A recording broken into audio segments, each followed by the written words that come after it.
Arc-en-ciel, votre émission Bonjour à toutes et bonjour à tous et bienvenue dans l'émission Arc-en-ciel sur Radio Pluriel, une émission trop chargée de ce jour avec actualité et sujets brûlants. Nous sommes heureux d'être en ligne. Monsieur Bernard Godard, bonjour et bienvenue dans l'émission Arc-en-ciel. Bonjour.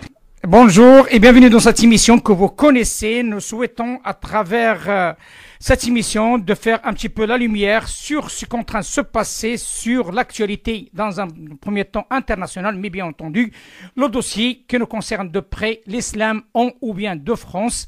Monsieur Godard, vous avez assisté comme nous donc, dans ce terrible drame donc, d'un terroriste, d'extrémiste, tout le monde le dit, même lui-même il le revendique, il dit comme quoi je suis extrémiste, et il se réfère à des partis extrémistes, ce qui est complètement dangereux. Dans un premier temps, que cela représente pour vous autant qu'homme de foi et en même temps en tant qu'une personne qui a des valeurs? Écoutez, c'est toujours c'est très inquiétant parce que finalement on avait en Europe, on n'avait pas eu des attentats de cette violence-là. On avait eu ce phénomène au Québec il y a 2 ans, et il y a 1 an, pardon. Et donc du coup maintenant c'est vrai que ça prend des proportions énormes. Et donc c'est vraiment une inquiétude qu'on a toujours eue. C'est une inquiétude qu'on avait. Bon, je dirais pas que les attentats contre les mosquées ou les agressions contre les mosquées, c'était des jets de pierre, de bâtir infammables la nuit. C'était le dépôt de têtes de porc devant les portes. Des dégradations. Donc ça restait quand même. C'est vrai que cette violence qu'on a vue donc au Québec et à Nantes et puis avant-hier donc en Nouvelle-Zélande, c'est vrai que on est passé à un degré de réalisation un peu inquiétant, et d'autant que effectivement c'est un peu l'autre pendant du terrorisme djihadiste qui peut s'exercer par exemple en Indonésie, en Russie, etc. Et puis bien sûr en France. Et on a maintenant effectivement un terrorisme suprémaciste ou affirmationniste blanc qui se présente comme ça, en tout cas, qui nous dit attention, partout effectivement où les blancs sont menacés, nous porterons le couteau pour effectivement faire payer aux immigrés le prix fort. Voilà, donc ça c'est inquiétant quand même. Sauf ce que ce monsieur avec son accent, parce qu'apparemment ils étaient 2, donc il y a un qui a filmé, qui a parlé par rapport à tout ça, il a fait un manifeste. Et dans ce manifeste, il y a 2 éléments de taille qui m'interpellent. J'aimerais bien avoir votre avis. La première, c'est que la théorie du grand remplacement. De quoi il s'agit réellement? Vous êtes un spécialiste dans le domaine, reconnu à l'échelle internationale. J'aimerais bien que vous clarifiez ça pour notre auditoire. Ça vient d'où? C'est pourquoi? L'objectif, l'étendue. Mais aussi, il y a une deuxième question qui s'impose. Sa référence avec le Front National français et les élections françaises. Comment vous voyez ça, s'il vous plaît? D'abord, concernant le grand remplacement, c'est pas nouveau, c'est déjà apparu au début du siècle dans les milieux proches de l'Action française. Charles Maurras, Maurice Barrès aussi en avait parlé. Mais à l'époque, on disait, les Juifs sont des gens qui sont infiltrés dans les sociétés occidentales pour finalement amener, pervertir la race blanche. C'était ça. Du coup, et le christianisme par voie de conséquence, donc c'est pas nouveau. Ça a pris un autre phénomène. Alors peut-être qu'on en parle moins, mais alors peut-être pas le grand remplacement, mais on va dire que déjà aux États-Unis, il y a une 20 ou 30 ans, il y avait des milieux, par exemple les milieux évangéliques, un pasteur qui s'appelait le pasteur Pat Robertson, qui disait l'Europe est finie parce qu'elle est complètement envahie par des masses de gens qui viennent d'Afrique, du monde arabe. Donc du coup, l'Europe est perdue, et la France en particulier. Ce que disait le pasteur Robertson. Vous avez, ça a été théorisé, beaucoup, on a insisté là-dessus, et vous avez eu un écrivain même qui a fait paraître un livre aux États-Unis qui s'appelle Christopher Caldwell, et qui parlait de l'envahissement de l'Europe. Et effectivement, il a fait paraître son livre en 2009, qui a été en traduction, est arrivé en 2011 en France. Et Christopher Caldwell, il se situe dans les milieux néoconservateurs américains. Donc, vous voyez, pas simplement dans l'extrême droite, hein. Vous voyez, c'est une pensée qui n'est pas restée cantonnée dans l'extrême droite. Alors évidemment, les commentateurs parlent beaucoup du livre du philosophe français Renaud Camus, qui a fait un livre qui s'appelle Le Grand Remplacement. Alors lui, techniquement, c'est beaucoup plus précis. Il dit, voilà, le but finalement d'un certain nombre de gens, et en particulier, si vous voulez, les internationalistes, ou la finance internationale, vous voyez, hein, on retrouve un petit peu ce qu'on disait au début du siècle, du XXe siècle avec les Juifs, hein. C'est quand même curieux. Et donc là, c'est appliqué plutôt aux musulmans, c'est beaucoup plus précis, et qui disait, voilà, on veut remplacer par des masses, établir des populations non blanches sur le continent européen. Et si vous voulez, c'est vrai que cette théorie, donc ça vient de plusieurs univers, pas simplement de l'extrême droite. C'est quand même un courant très fort. Alors évidemment, quand vous regardez un petit peu les néoconservateurs américains des années 80, 90, voilà, ça paraît plus soft, etc. Mais il y a quand même dans le discours cette notion de grand remplacement. C'est pas dit comme ça, mais c'est exprimé comme ça. Alors, c'est vrai que par exemple, celui qui a accompli les attentats donc à Christchurch dit j'ai assisté à la confrontation entre Marine Le Pen et Macron. Et il est très très dur, bien sûr sur Macron, qui fait partie de ces ces groupes financiers internationaux qui n'ont aucun respect pour la race blanche.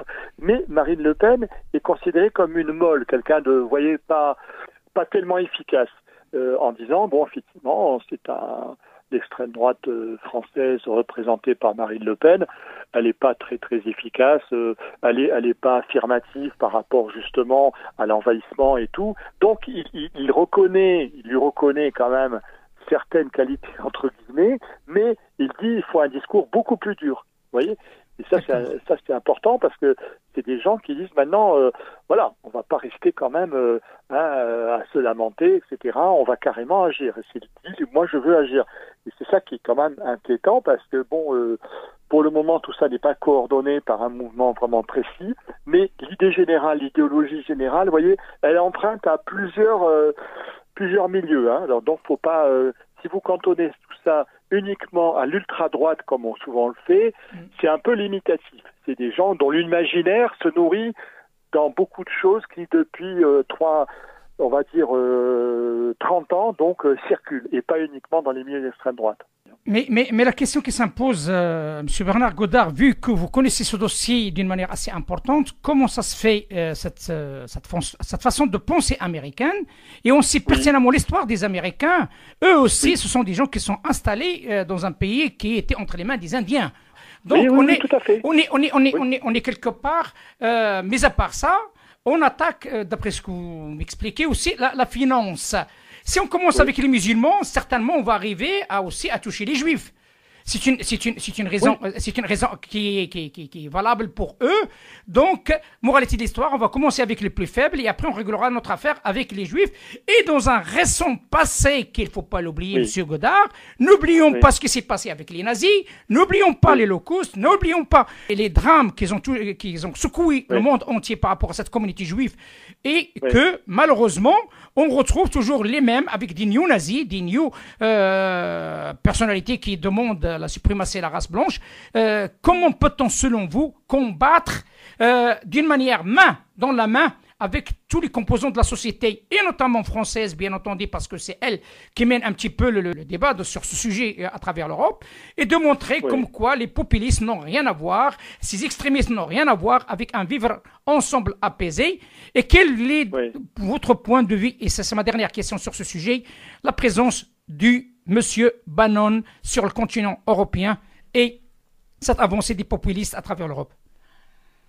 Oui, justement, je commence par la fin parce que on parlait de Steve Bannon qui est venu en Europe, qui fait des tournées en Europe, qui est quand même un grand aspirateur de Donald Trump, et c'est vrai que lui, c'est quand même dans la continuité du mouvement des ce qu'on appelle les néoconservateurs américains, qui restaient dans des proportions raisonnables, et un think tank, le choc des civilisations, rappelez-vous, et aussi une figure quand même très importante comme Bernard Lewis, qui est mort très âgé là, qui est aux États-Unis il n'y a pas très longtemps, et qui en 2004 disait non, l'Europe est islamisée.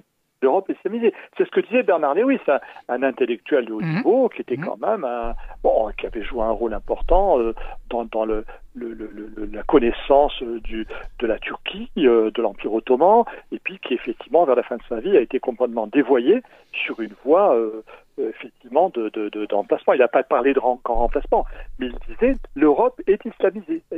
Alors on disait qu'il le disait en plaisantant. Enfin voilà. Et donc Steve Bannon, c'est un petit peu dans la continuité.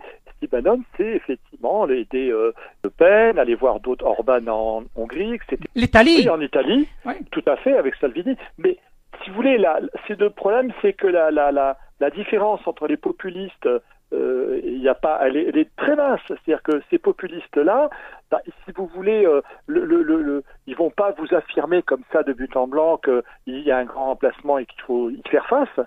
Mais en fait, intimement, c'est ce qu'ils ressentent, c'est ce qu'ils pensent. Vous voyez ce que je veux dire ? C'est que finalement, il ne faut pas limiter ça uniquement à une pensée d'extrême droite. Alors, c'est vrai que vous avez raison de parler des Américains, mais c'est peut-être le cas aussi des Australiens. Bien sûr. Les Australiens aussi, ils ont pas fait du bien aux aborigènes d'Australie. Exactement. Bon. Exactement. Et du coup, effectivement, c'est dans les marches. Et quand on se disait que c'est en Europe, effectivement, que les choses, on va sentir, par exemple, je parlais de la Hongrie, qu'il va y avoir un sentiment très fort, ou les Allemands de l'Est, qui étaient avant les Allemands de l'Est, par exemple, qu'il va y avoir un sentiment ils appellent une résistance, et qu'il va y avoir de la violence. Et finalement, vous voyez, ça naît sur les marges du monde blanc, le monde blanc au sens où eux l'entendent, vous voyez, les États-Unis, l'Australie, la Nouvelle-Zélande. D'ailleurs, il l'a bien dit, celui qui a fait l'attentat, je vais dans l'endroit où il y a des blancs qui sont menacés. Je vais aller dans un endroit où, effectivement, on croit qu'on est complètement tranquille. C'est ça. C'est-à-dire, c'est ça. Il n'y a plus d'espace, c'est globalisé. C'est-à-dire le fascisme, le nazisme, l'ultra-droite, c'est plus limité à une région définie, c'est quelque chose d'universel. Monsieur Godard, parce que là j'ai vu, comme tout le monde, vous suivez un petit peu les médias, il y a un article sur le média HuffPost qui est vraiment gravissime au sein de la République française, notamment la déclaration d'une conseillère régionale de Bretagne. Oui. Qui a tweeté, je vais vous lire ce qui a été tweeté. Alors, tuerie en New Zealand, œil pour œil. Et il y a une plainte qui a été déposée contre cette femme, bien entendu, pour incitation au meurtre. Comment peut-on arriver, par l'intermédiaire des conseillers de Rassemblement National, de tweeter des choses pareilles dans une république comme celle de la France, ou quelques jours des Européens? Le Front National, il y a un discours populiste, etc. Donc le discours populiste, ça peut aller dans tous les sens. Mais c'est vrai qu'il ne faut jamais perdre de vue que quand même la genèse même de ce mouvement du Front National, que ce soit le père Jean-Marie Le Pen, qui était un sympathisant et qui avait beaucoup de sympathie pour les nazis, disons. Le dit à haute voix, en tout cas. Voilà, donc ils ont étouffé un peu leurs opinions et tout, mais c'est dessous. Ça reste surtout toujours très présent, et donc du coup, si vous voulez, cette dame, elle est complètement, et le discours sur le grand remplacement, le discours sur l'envahissement, c'est quelque chose qu'elle vit. Alors vraiment, elle, de manière très concrète, en disant, et puis si on a eu des attentats au Bataclan en 2015 et tout, c'est l'avancée de troupes qui vont être beaucoup plus agressives, et que, par exemple, malheureusement, il y a des gens qui le pensent, ça. Et donc, on n'est peut-être pas effectivement assez exigeant. Il faut être de plus en plus exigeant vis-à-vis des populistes de l'extrême droite. Chaque fois qu'il y a des discours, il faut peut-être prévoir des inculpations, des discours qui, ont l'air effectivement d'être très très très soft comme ça, mais qui contiennent contenus qui peuvent entraîner des gens, des malades comme celui de Twitter.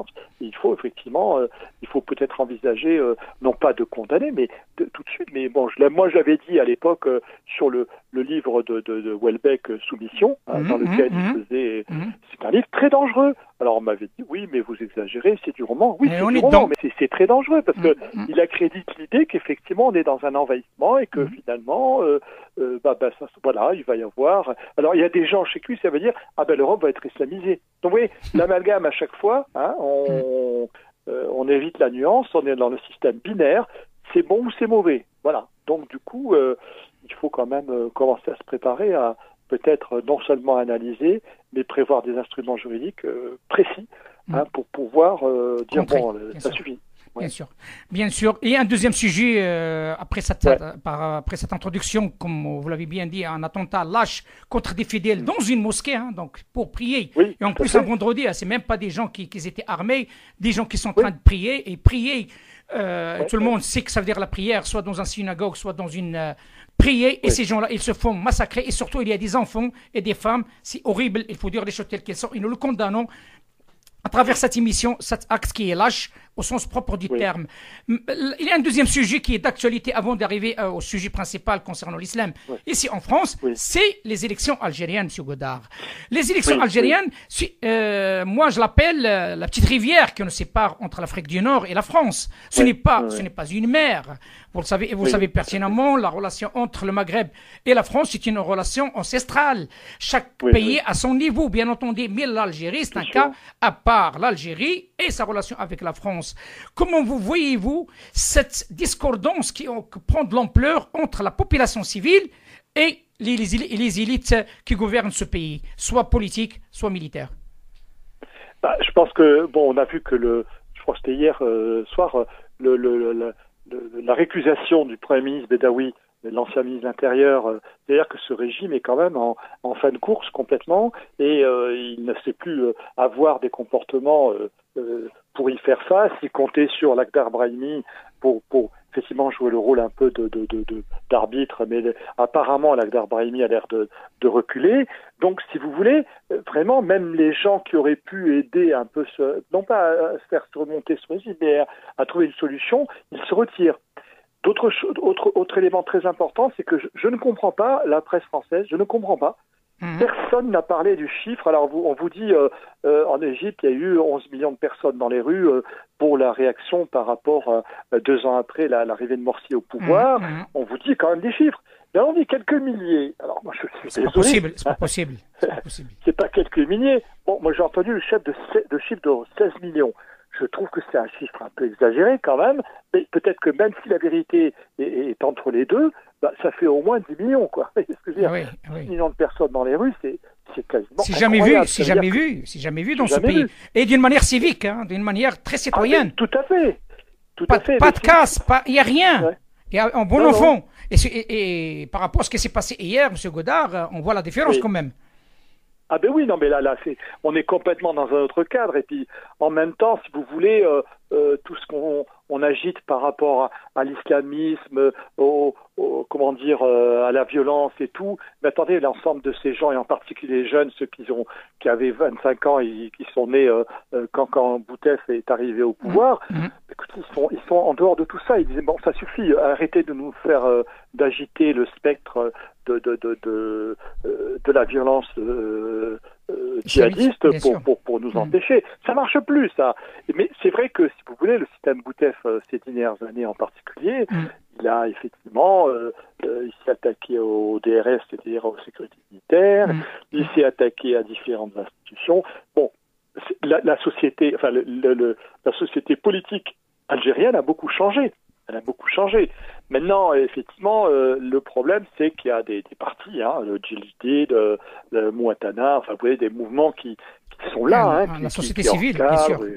Qui organisent, mais il faut quand même que les partis politiques qui n'ont pas été compromis, comme le RND, le FLN, puissent effectivement être à nouveau respectés, à nouveau faire des propositions. Bon, moi j'ai confiance. Je pense qu'effectivement la population, c'est irréversible. C'est que cette population qui a 16 millions de gens dans les rues, vous croyez qu'ils vont rentrer chez eux et que finalement ils vont accepter les solutions de rattrapage qu'on leur présente.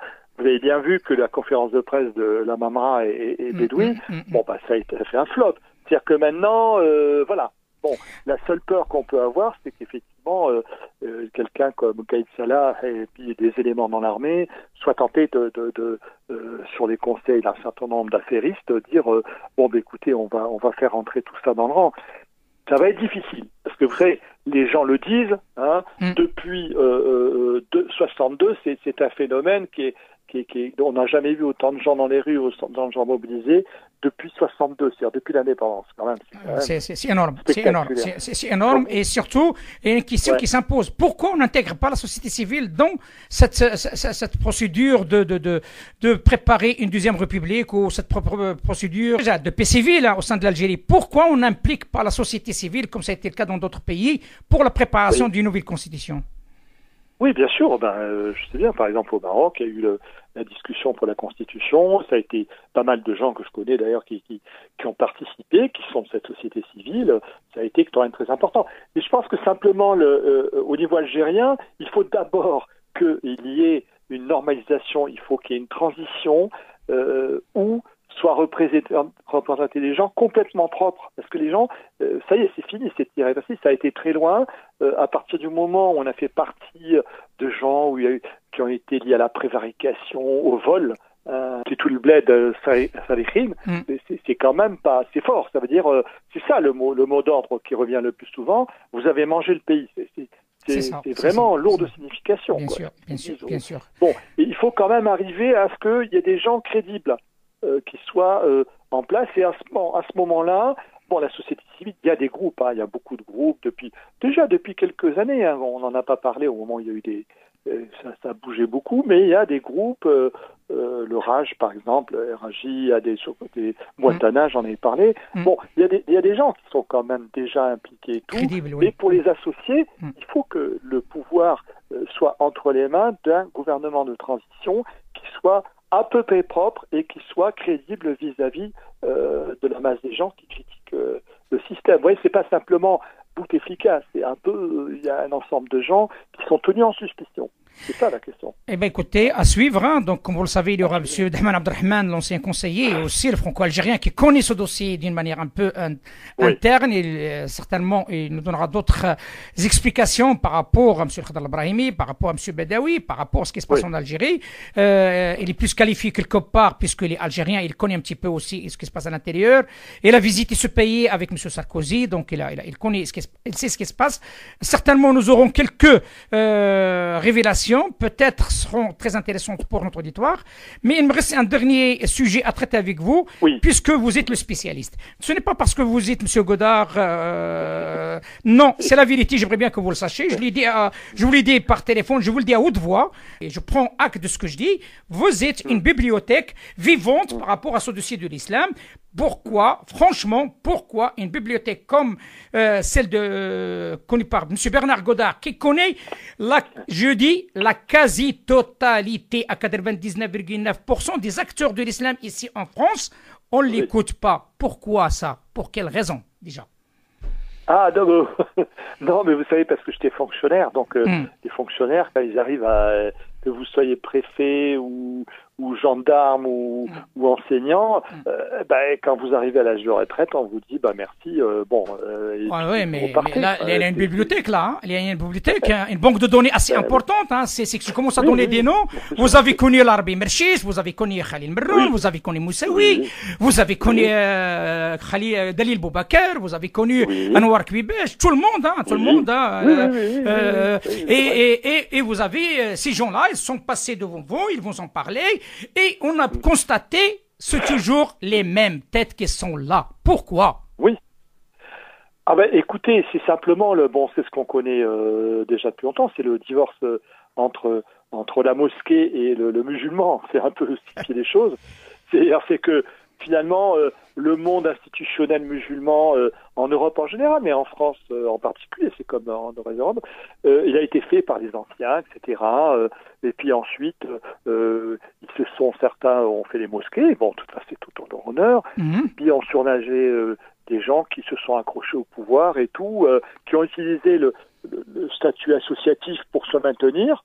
et un peu abusément d'ailleurs, qui fait qu'il n'y a pas eu de renouvellement, il n'y a pas eu de démocratie, il n'y a eu pas de... Et ça a bloqué. Et en même temps, ces personnes, la plupart de ces personnes, sont restées liées plutôt au système consulaire. Alors, attention, je dis pas que les pays dits d'origine veulent absolument maintenir une pression sur la population. Exactement. C'est pas aussi simple que ça. Oui. Parce que moi, je peux vous dire que je connais bien la chose. Oui. Ils sont très souvent sollicités. Moi, je peux vous dire que j'ai des responsables algériens, marocains, m'ont dit, écoutez, on en a marre parce que franchement, on est chaque fois, il faut qu'on intervienne. Vous savez, il y a des consuls qui ça fait pas pire. Il y en a d'autres qui interviennent. C'est vrai de bon gré, faut le reconnaître. Mais il y en a d'autres que s'ils pouvaient ne pas intervenir, demanderaient pas mieux. Mais vous voyez ce que je veux dire, c'est ce qu'on appelle et c'est quoi cette pression? Ça vient d'où exactement? Mais parce que si vous voulez, le pouvoir, alors c'est peut-être un peu ça, je m'en étais rendu compte il y a 20 ans, c'est que le fait de tout déposer, si vous voulez, les initiatives, le pouvoir entre les mains des responsables de mosquées, c'est vrai que c'était un peu dangereux parce que finalement ils étaient les seuls à être en possession effectivement d'un pouvoir. Alors déjà ils étaient dans les mosquées, ils ont évité souvent qu'il y ait des gens plus jeunes. Quand je dis plus jeunes, c'est des gens qui ont 50 ans, vous voyez, prennent la place. Et en même temps, ils sont institutionnalisés, c'est-à-dire qu'ils deviennent des interlocuteurs obligés vis-à-vis des pouvoirs publics français. Vous voyez ? Du coup, ça augmente leur pouvoir, parce que, vous savez, je prends l'exemple du Maroc. Avant 2002-2003, il y avait la FNMF, mais qui n'était pas représentatif du tissu associatif marocain, loin de là. Mais c'était la FNMF qui remplaçait, de M. Bécharek, qui représentait les musulmans marocains. Mais à partir de 2005, c'est-à-dire à partir du moment où a été créé le RMF, Rassemblement des musulmans de France, ça a une autre paire de manches. Donc vous voyez que c'est le CFCM, finalement, qui a nourri à nouveau un rapprochement entre l'islam consulaire et l'islam des mosquées. C'est paradoxal. Mais on est en train de payer le prix fort, M. Godard, par rapport à ce islam consulaire. Et je vous donne des exemples concrets. Donc, s'il y a des déclarations qui ont été faites chez moi ici. Donc, vous connaissez un certain Abdelatif Msebak. Donc, voilà. Donc, un bosseur de haut niveau, tout le monde le dit. C'est quelqu'un qui était à l'intérieur de cette affaire. Ici, sur nos ondes, il l'a dit d'une manière claire et nette que le directeur, et notamment le recteur d'une mosquée qui est à côté, pas loin de chez moi ici, la mosquée de Saint-Étienne, qui est M. Rabbi Merchiche, il n'y a aucune qualification, et comme quoi c'est des gens qui étaient installés. Question posée aux Marocains, j'attends toujours le retour, comment ça se fait, des opposants, on les installe sur des institutions, là où il y a le nom du roi qui est dessus, et en même temps, la deuxième question qui s'impose, comment ça se fait que la société civile stéphanoise, et Dieu sait les emails que je reçois, qui sont nombreux, qui disent comme quoi sont abusés, et je ne comprends pas l'action et la réaction des autorités stéphanoises, et notamment la mairie, devant une contradiction flagrante entre le rectorat de cette mosquée et aussi la population qui est concernée et qui vit ce problématique. Comment vous pouvez m'expliquer? À titre d'exemple, Dieu sait, il y a M. Moussaoui, où il a dit encore, M. Msebar, qu'il s'agit d'un chiite, donc ce n'est même pas un sunnite, donc c'est encore plus grave vis-à-vis du système marocain, et d'autres, donc je ne vais pas citer tous les noms, sont nombreux. Mais ce réel problème, comment vous le voyez-vous avec de recul, avec un certain temps d'expérience, et cette évolution qui commence à prendre de l'ampleur, et son impact sur la France? Là, on va revenir à ce moment-là.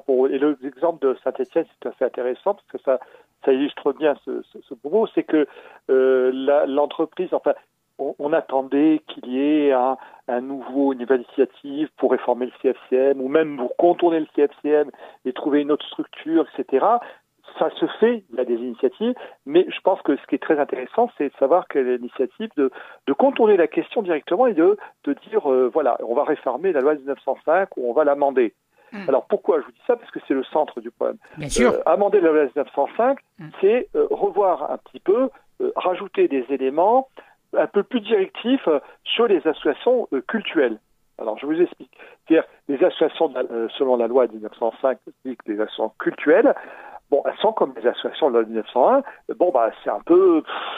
la vérification, le respect des statuts, etc. Et en particulier dans le cas des associations culturelles ou culturelles, peu importe qu'elles soient 1900 à 1905, c'est vrai que les tribunaux sont énormément saisis par des groupes de gens qui sont dans des mosquées, qui se plaignent effectivement de la mainmise de gens qui ont des pouvoirs dictatoriaux dans ces mosquées, pour dire ils respectent pas les statuts, etc., etc.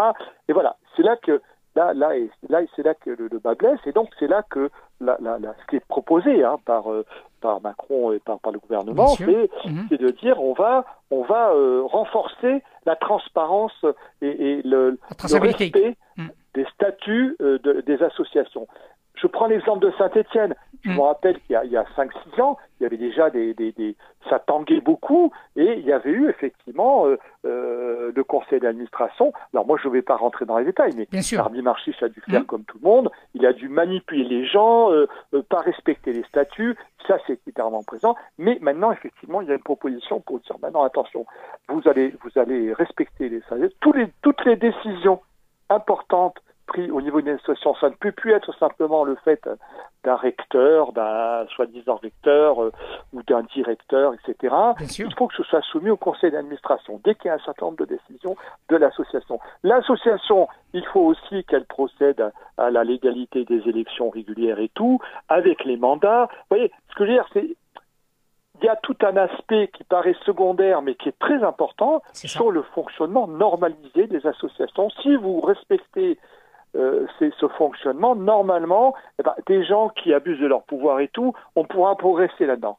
On pourra dire, attendez, il est président de l'association, mais bon, est-ce qu'il a respecté les statuts et tout? Et donc, la proposition, c'est d'être beaucoup plus impératif, et surtout, quand des associations cultuelles, sur le contrôle préfectoral, le contrôle de l'égalité du point de vue préfectoral. Exactement. C'est un appel à plus de contrôle auprès de la préfecture. Donc, c'est une responsabilité directe au préfet de région, préfet de au préfet de département, dans les associations culturelles, de vérifier. C'est la comptabilité, pas simplement. Et justement, c'est ma deuxième question, M. Godard. C'est le finance qui pose un problème, et les déclarations de ce qui arrive de l'extérieur. Comment peut-on gérer ça? Et on parle d'un brassage des millions et des millions d'euros quand même. Et est-ce que les sommes touchées par ces recteurs, c'est une somme déclarée à l'État français ou pas? Les sommes qui rentrent dans ces mosquées, est-ce que ce sont des sommes déclarées à l'État français ou pas? Parce que la France souffre ailleurs, il faut dire les choses telles qu'elles sont, avec le déficit de la France en tant que tel. Donc moi je pense qu'il y a une défaillance qui est assez importante, et j'espère que l'amendement de la loi 1900 permettra de faire un petit peu la lumière là-dessus. Oui, vous savez, il y a pas très longtemps, je crois qu'il y a un an de ça, un musulman qui était imam me racontait et puis responsable de sa mosquée, me disait mais bon, il y a des gens qui viennent me voir, qui sont des chefs d'entreprise, des gens pignons sur rue, qui disent bon écoutez, moi j'ai un certain nombre, j'ai de l'argent que je veux passer au black, que j'ai pas envie de les déclarer. C'est ça. Et je te fais un don à la mosquée, etc. parce que j'ai pas envie de le verser au fisc. Et voilà. Bon. Alors lui, il a dit, mais non, ton devoir en tant que musulman, si tu as la foi, c'est de respecter vraiment musulman. Voilà, déjà. Voilà. Il lui a dit, mais moi je le dis, mais bon, voilà. Est-ce que tout le monde est très regardant? C'est l'histoire de l'avion de Halal, M. Godard. Ah oui.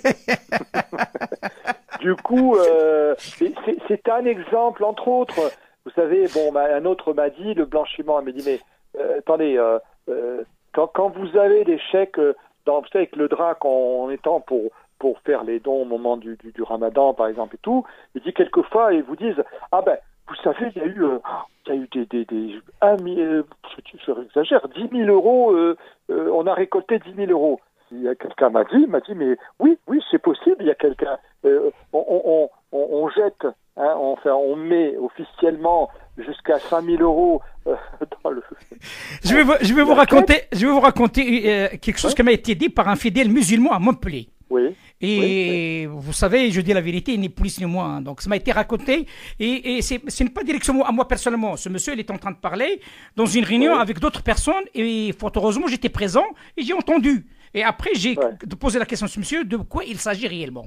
Et c'est vraiment frappant comme déclaration de ce monsieur par rapport à une mosquée connue sur Montpellier. C'est que pendant les soirées de Ramadan, il y a des imams qui viennent du pays pour faire les veillées de Ramadan avec des versets et ainsi de suite. Bien. Et les fidèles, chaque soir, ils donnent de l'argent. Oui, bien. Et vous savez ce qui s'est passé?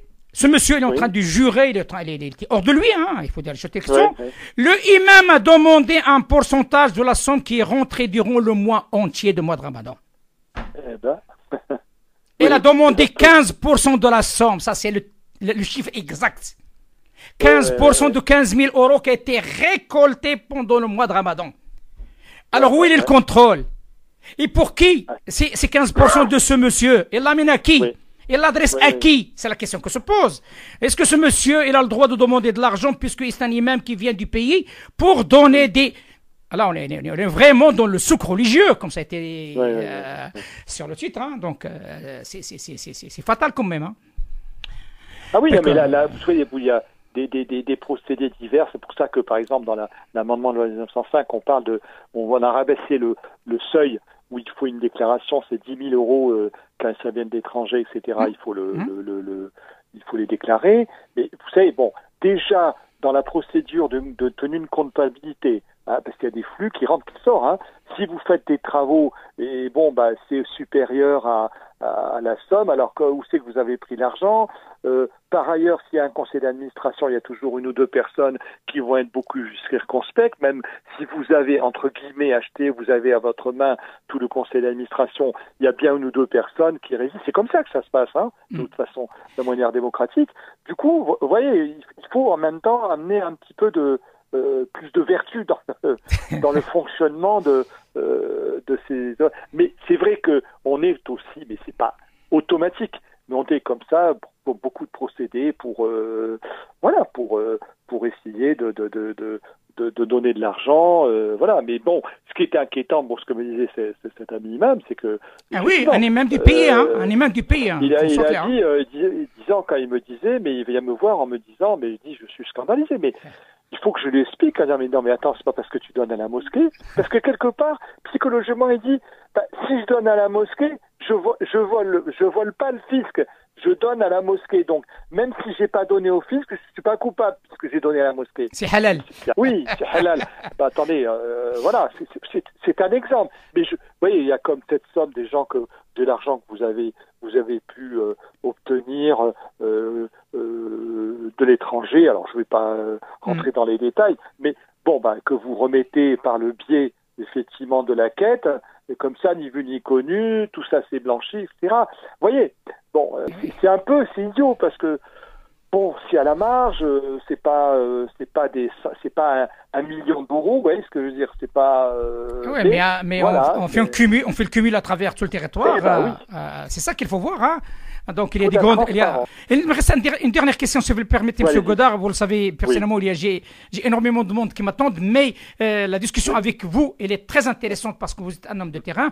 Vous avez entendu parler, il y a ce projet de la MIF, il y a aussi ce qui se passe au sein de CFCM, ces conventions avec tel et tel, notamment Ammar Sfar avec M. Dalil Boubacar, ce qui se prépare pour les prochaines élections au CFCM, tout ce bouillonnement amène où, d'après vous, s'il vous plaît? Vous voyez, on a expliqué que d'un pouvoir chancelant en Algérie qui ne savait pas comment éviter de passer à la Deuxième République, de la même manière, le CFCM, finalement, plus il progresse et plus il se retrouve enfermé dans des impossibilités vraiment qui vont devenir, c'est plus que conjoncturel, c'est structurel. C'est comment on va faire? Parce que, ce ce qui s'est passé, plus ou moins, d'après ce que j'ai compris, c'est finalement des équipes du RMF, des clans au sein de la mosquée de Paris, pour dire, et puis certains autres pour dire, écoutez, on va éviter, on va dire qu'on peut pas faire des élections pour le moment dans les mosquées, etc. C'est trop problématique. On va mettre une espèce de gouvernement transitoire, pour les 6 ans qui viennent. C'est énorme. C'est énorme. 6 ans, vous vous rendez compte. C'est-à-dire, on va se remplacer. C'est le premier président. Chacun son tour. Oui, premier président pendant 2 ans serait Maître Hafiz de la mosquée de Paris, deuxième Klibech, et puis troisième le Turc à nouveau. Et vous croyez, M. Dalil Boubacar, il va laisser faire tout ça? Non, justement, c'est Khalil Meroud qui a préparé le terrain. Comment il a préparé le terrain? Qui a fait venir Dalil Boubacar à Évry pour discuter de tout ça. Et Boubacar, effectivement, il a appris que tout ça se passait derrière son dos. Bon, du coup, voilà. Mais si vous voulez, la question de fond, c'est de dire, parce que là aussi, au mois de juin, il faut qu'il y ait des élections. Autrement, comment ils vont faire pour passer puisque Ahmed Ogra n'est plus président, et alors comment ils vont faire? Donc certains disent on va suspendre pour le moment et puis une personne qui rêve d'être président du CFCM, à défaut d'être recteur de la mosquée, c'est peut-être l'occasion d'aller à la soupe. Écoutez, à suivre, M. Godard, je serais heureux si votre agenda vous le permet, d'être notre invité d'ici peu pour voir de quoi il s'agit réellement, parce que ça commence à prendre la mayonnaise commence à monter, comme on dit, Donc, on aimerait bien savoir, ça va accoucher de quoi. Et il est temps que l'islam en France, ou de France, comme ils veulent l'appeler, l'essentiel qu'il vit en paix comme les autres religions ici en France pour un vivre ensemble, parce qu'on entend parler aussi d'autres projets qui viennent de l'extérieur, de l'Émirat arabe ONU, notamment Monsieur Charé, et que vous connaissez, en plus de ça, avec ce nouveau projet des musulmans, les minorités musulmanes en Europe. Encore une fois, une ingérence de l'étranger dans les affaires internes des États souverains. Comment vous voyez, pour un dernier mot, cette façon de faire sans tenir compte de la souveraineté de l'État et de l'opinion des musulmans qui se trouvent sur ce sol, et surtout, un point important, de faire apprendre la citoyenneté à ces musulmans français qui se trouvent sur le sol français, à titre d'exemple. Si vous voulez, la triangulaire, comme disent les Émirats, l'Arabie Saoudite et l'Égypte, qui est lancée depuis presque 7-8 ans maintenant, dans une alliance sacrée, entre guillemets, pour se battre contre, on va dire, pour simplifier les choses, contre les frères musulmans qui ont gagné les élections en Égypte, ils sont en Tunisie, au Maroc, donc du coup, c'est une menace. Du coup, dans le monde musulman déjà, ils agissent beaucoup. Alors quelquefois, c'est pas négatif, puisque la réforme d'El-Azhar est plutôt dans le bon sens, dans ce sens-là, les financements à El-Azhar. Et donc du coup, mais globalement, ils se disent, mais il faut aussi qu'on porte le fer, comme on dit, dans l'immigration, puisque c'est vrai que, si vous voulez, les Muslimines, c'est quand même un mouvement qui est très important au niveau de l'Europe occidentale, en Angleterre, en France, et donc du coup, fort de cette légitimité, ce qu'ils estiment être une légitimité, ils vont mettre leur nez dans les affaires des musulmans en Europe. Mais c'est tout ça parce qu'ils ont. Mais c'est leur problème dans les pays, ces pays qui effectivement ont peur des frères musulmans, etc. En particulier l'Égypte. C'est leur problème on exporte maintenant. On vit. Maintenant voilà, on va aller vérifier ça. On va intervenir en même temps en Occident. Et on va. Mais bon, attendez, là, il faut laisser les musulmans d'Europe faire ce qu'ils estiment devoir faire. Qu'est-ce que c'est cette histoire-là? C'est sur des bonnes paroles comme ça, sensées et équilibrées. Monsieur Godard, je vous dis à très bientôt et bienvenue comme vous le souhaitez pour continuer le débat sur ce sujet. Vous savez, l'émission Arc-en-Ciel s'est engagée d'approfondir le débat depuis un certain temps. Et sachez-le, comme je l'ai dit, je le répète encore une fois, une bibliothèque vivante comme Monsieur Godard, il n'a qu'à le bienvenue dans cette émission. À très bientôt, monsieur. À très bientôt. À bientôt, monsieur. Au revoir. Au revoir. Au revoir.